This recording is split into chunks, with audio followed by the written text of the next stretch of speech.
সুপ্রিয় দর্শক বন্ধুরা, আসসালামু আলাইকুম। দেশ ও দেশের বাইরে যে যেখানে আজকের ভিডিও দেখতেছেন তাদের সকলকে জানাই আন্তরিক শুভেচ্ছা ও অভিনন্দন। দর্শক বন্ধুরা, আজকের ভিডিওতে আমি আপনাদের জানাবো হচ্ছে আমাদের কোল পাখি যদি অসুস্থ হয়ে যায়, আমাদের কোল পাখিটাকে সুস্থ করার জন্য আমরা ঘরোয়া পদ্ধতিতে বা প্রাকৃতিক উপায়ে আমরা আমাদের কোল পাখিগুলোকে কীভাবে সুস্থ করতে পারি তা নিয়ে আপনাদেরকে আজকের ভিডিওতে বিস্তারিত জানানোর চেষ্টা করব। ভিডিওটা শুরু করার আগে ছোট্ট একটা রিকোয়েস্ট, যারা এখনও আমার চ্যানেল সাবস্ক্রাইব করেননি তারা জলদি সাবস্ক্রাইব করে দিবেন, আর যারা অলরেডি সাবস্ক্রাইব করে রেখেছেন তাদেরকে থ্যাংক ইউ সো মাচ। বন্ধুরা, তো আমাদের কোল পাখি যদি অসুস্থ হয়ে যায়, অর্থাৎ আমাদের কোল পাখি যদি ঠান্ডা লাগে, আমরা এই কোল পাখির ঠান্ডাটা কীভাবে সুস্থ করতে পারি, এই কোল পাখিটাকে আমরা কীভাবে সুস্থ করতে পারি, ঘরোয়া পদ্ধতিতে কীভাবে কী ব্যবহার করতে পারি, প্রাকৃতিক উপায়ে আমরা কী ব্যবহার করতে পারি তাই নিয়ে আপনাদেরকে কিছুটা ধারণা দিব। তো চলুন আমরা আর বেশি কথা না বলে মূল আলোচনায় আসি। তো আমাদের কোল পাখিটা যদি অসুস্থ হয়ে যায়, অর্থাৎ আমাদের কোল পাখিটা যদি ঠান্ডা লাগে, আমরা প্রথমত কী ব্যবস্থা নিব আমি আপনাদেরকে প্রথমে বলি। আমরা ঘরোয়া পদ্ধতিতে বা প্রাকৃতিক উপায় আমরা কেন আসলাম, এই উপায়টা নিয়ে মানে এই বিষয়টার উপর আমরা কেন আসলাম, এই বিষয়টার উপর আমরা কেন ভিডিওটা তৈরি করলাম প্রথমে আপনাদেরকে বলি। তো আমরা যদি আমাদের কোল পাখিটা অসুস্থ হয়ে যাওয়ার পর যদি আমরা বাজার থেকে অ্যান্টিবায়োটিকগুলো কিনি, ওষুধগুলো কিনি ফার্মেসি থেকে, ওই ওষুধগুলো কিনলে দেখা যায় আমাদের কিন্তু অনেক টাকা খরচ হয়ে যায়। ঠিক আছে, মানে অ্যান্টিবায়োটিকগুলো কিনতে অনেক টাকা খরচ হয়ে যায়। তো এই ক্ষেত্রে আমরা অল্প টাকার মধ্যে, অর্থাৎ খুবই অল্প সামান্য টাকার মধ্যে আমরা যদি আমাদের পাখিটাকে সুস্থ করতে পারি তাহলে তো কেমন হয় না। আমরা শুধু দরকার আছে বাজার থেকে এত টাকা খরচ করে আমরা আমাদের পাখিটাকে সুস্থ করতে, আমরা যদি অল্প টাকায় পাখিটাকে সুস্থ করতে পারি তাই তো হয় নাকি।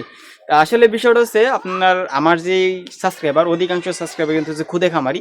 আপনারা কিন্তু আজকের এই ভিডিওটি আপনাদের জন্য খুবই গুরুত্বপূর্ণ, মানে খুবই কার্যকর একটা ভিডিও আপনাদের জন্য। আমাদের পাখি কিন্তু অল্প পাখি, তো এই ক্ষেত্রে আমরা আমাদের পাখিগুলোকে কীভাবে ঘরোয়া পদ্ধতিতে বা প্রাকৃতিক উপায়ে কী ওষুধ ব্যবহার করে আমরা আমাদের পাখিগুলোকে সুস্থ করতে পারি। তো আমরা যদি প্রথমে বলি, আপনার ঘরোয়া পদ্ধতিতে যেমন বাড়িতে রয়েছে পেঁয়াজ, কাঁচা পেঁয়াজ। এই কাঁচা পেঁয়াজটাকে আমরা ভাইটা সেইচা এটার যে রস হয়, এই রসগুলো আমরা প্রতি লিটারে একটি পেঁয়াজ যদি আমরা দিতে পারি, ইনশাল্লাহ এইভাবে যদি আপনি আপনার কোল পাখিগুলোকে একটানা 3 দিন খাওয়ান, ইনশাল্লাহ আপনার কোল পাখি সুস্থ হয়ে যাবে। ঠিক আছে, বুঝাতে পারছি? তো প্রথমত কি বললাম, ঘরোয়া পদ্ধতিতে পেঁয়াজ রয়েছে। আমাদের কোল পাখি যদি অসুস্থ হয়ে যায়, আমরা পাখিগুলোকে যদি পেঁয়াজটা যদি মানে সঠিকভাবে ব্যবহার করতে পারি, আমাদের কোল পাখিগুলোকে টানা 3 দিন পেঁয়াজের রসটা এবং পেঁয়াজ বাটার পর রস বাদে বাকি যে অংশ থাকবে ওই অংশ আপনারা পানির সাথে মিক্স করে দেবেন। এভাবে আপনারা মানে নিয়মটা বলে দিচ্ছি আর কি, এভাবে আপনারা 3 দিন ব্যবহার করবেন, ইনশাল্লাহ আপনার কোল পাখি সুস্থ হয়ে যাবে। ঠিক আছে, আর এর পরবর্তীতে যদি আপনারা বলি প্রাকৃতিক উপায়ে আপনার আরও বিভিন্ন ওষুধ রয়েছে, যেমন রয়েছে আদা রয়েছে। এই আদাটাও সেম বাইটা পানির সাথে মিক্স করে দিতে পারেন। এছাড়াও রয়েছে আপনার কাঁচা হলুদ, এগুলো আপনারা এই যেটা বললাম 3টা, পেঁয়াজ, আদা, কাঁচা হলুদ। এছাড়া আরও অনেক বিষয় রয়েছে, আরও অনেক ওষুধ রয়েছে প্রাকৃতিক উপায়ে আমরা আমাদের কোল পাখিগুলোকে সুস্থ করতে পারি। ঠিক আছে, তো এর মধ্যে থেকে আপনাদেরকে আজকে কয়েকটা উপাদান আপনাদেরকে জানালাম। এই 2-3টা উপাদান দিয়ে আপনারা আপনাদের কোল পাখিগুলোকে সুস্থ করতে পারেন। এই 3টার থেকে যে কোনো একটা আপনার হাতের আশেপাশে, হাতের নাগালে যেটি থাকে না কেন, ইনশাল্লাহ ওইটা নিয়ে আপনার কোল পাখিকে 3 দিন ব্যবহার করে দেখতে পারেন। ইনশাল্লাহ আপনার কোল পাখি আমি গ্যারান্টি দিচ্ছি 100% সুস্থ হয়ে যাবে। ঠিক আছে, তো আমি এই ওষুধ ব্যবহার করার পর ভালো ফলাফল পাওয়ার কারণেই আপনাদেরকে মূলত আজকের এই ভিডিওটি দিতেছি।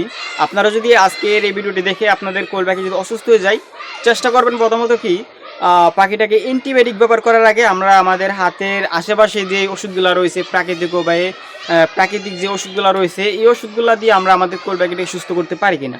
যদি না পারি, এরপর হচ্ছে আমরা যাব ওই ফার্মেসিতে ডাক্তারের কাছে ওষুধ নেওয়ার জন্য। ঠিক আছে, এটা হচ্ছে আপনার আসলে যদি আমরা প্রাকৃতিক উপায়ে আসি, এক্ষেত্রে কিন্তু অনেকটাই সময়ের প্রয়োজন। যাদের হচ্ছে মনে করেন যে খামারে পাখি রয়েছে 1000, 2000, 4000, 5000 পাখি রয়েছে, তো তাদের ক্ষেত্রে কিন্তু আসলে এই সময়টা হয় না। এই প্রাকৃতিকভাবে ওষুধটা ব্যবহার করার জন্য সময়টা হয় না। যদি আপনার পাখিটার ঠান্ডা লেগে যায়, আর্জেন্ট পাখিটার ওষুধ দরকার, এই প্রাকৃতিক উপায়ে কিন্তু আপনার আর্জেন্ট ওরকমভাবে কাজ করে না। হ্যাঁ, এটা মানে দেখো একটা সময়, মানে কয়েকটা দিন সময় দিতে হয়। আর্জেন্ট ওষুধের জন্য আপনার অবশ্যই কিন্তু ফার্মেসিতে যাইতে হবে। আপনার কোল পাখি যদি আর্জেন্ট কোনো ওষুধ লাগে, ওই ক্ষেত্রে যদি আপনি প্রাকৃতিক উপায়ে ওষুধগুলো ব্যবহার করেন, ওই ক্ষেত্রে কিন্তু খুব ভালো একটা রেজাল্ট পাইবেন না। অতএব আমি আপনাদেরকে যেটা বলতেছি, আপনার কোল পাখি ঠান্ডা লাগছে বা ঠান্ডা লাগবে ভাব, এই সময়টায় আপনার কোল পাখিগুলোকে এই প্রাকৃতিক উপায়ে ওষুধগুলো দিতে পারেন। ইনশাল্লাহ তখন আপনার এটার খুব ভালো একটা রেজাল্ট দেখতে পারবেন, ভালো একটা দিক দেখতে পারবেন। ঠিক আছে, বুঝাইতে পারছি? আপনার খামারে পাখি যদি থাকে অধিক পাখি যদি থাকে, তাহলে আপনি অবশ্যই চেষ্টা করবেন এই প্রাকৃতিক উপায় ওষুধগুলো কখন দিবেন, যখন আপনার পাখিরা দেখতে পারবেন ঠান্ডা ঠান্ডা লাগছে বা লাগবে বা ওই সময়টা দিবেন। যদি আপনার পাখির ওষুধ ঠান্ডা লেগে যায়, ঠান্ডা লাগার পর যদি আপনি এই ওষুধ খেয়ে এর থেকে আরও ভালো ওষুধ যদি দেন, কাজ করবে না। তখন কিন্তু আপনার এটাকে অবশ্যই আরও বেশি পাওয়ারের অ্যান্টিবায়োটিকগুলো দিতে হবে, তখন যদি কিছুটা কাজ করে। ঠিক আছে, তো আমি আপনাদেরকে যেটা বললাম, আপনার কোয়েল পাখি যদি ঠান্ডা লাগে বা আপনার কাছে মনে হয় যে পাখিটা ঠান্ডা লাগতে পারে, ওই সময়টা আপনার অবশ্যই যে তিনটা আপনাদেরকে বললাম উপায়, এই তিনটা থেকে যদি একটা উপায় আপনারা বেছে নিতে পারেন, আপনার কোয়েল পাখির মধ্যে ব্যবহার করে দেখতে পারবেন। ঠিক আছে, ইনশাল্লাহ আপনার কোয়েল পাখি 100% সুস্থ হয়ে যাবে। আশা করি আপনারা আজকের পুরো ভিডিওটি, যেটার জন্য মানে প্রাকৃতিক উপায়ে যে ওষুধগুলো আপনাদেরকে জানালাম, এইভাবে যদি আপনারা ব্যবহার করেন, ইনশাল্লাহ আপনার কোয়েল পাখির ভালো একটা ফলাফল দেখতে পারবেন। তো পুরা যারা এখন আমার কথাগুলো বুঝতেছেন না, আপনারা অবশ্যই পুরো ভিডিওটা আবার না টেনে দেখেন। ঠিক আছে, ইনশাল্লাহ আপনারা জানতে পারবেন আমি আপনাদেরকে মানে কীটা বুঝাইতে চাচ্ছি। আপনার কোয়েল পাখি যদি অসুস্থ যে আপনার পাখিটাকে কীভাবে সুস্থ করতে পারেন। আচ্ছা, আর হ্যাঁ, পরবর্তীতে কোন ধরনের ভিডিও পেতে চান এটাও একটু কমেন্ট করে জানিয়ে দেবেন। ইনশাল্লাহ আপনাদেরকে পরবর্তীতে ওই ধরনের ভিডিও দেওয়ার চেষ্টা করবো। আর যাদের কোয়েল পাখি লাগবে, আপনারা অবশ্যই আমার সাথে কোয়েল পাখির বাচ্চার জন্য যোগাযোগ করতে পারেন। আমার নাম্বার ভিডিও ডিসক্রিপশন বক্সে দেওয়া থাকবে, ওইখান থেকে নাম্বারটি নিয়ে ইনশাল্লাহ সরাসরি যোগাযোগ করতে পারেন।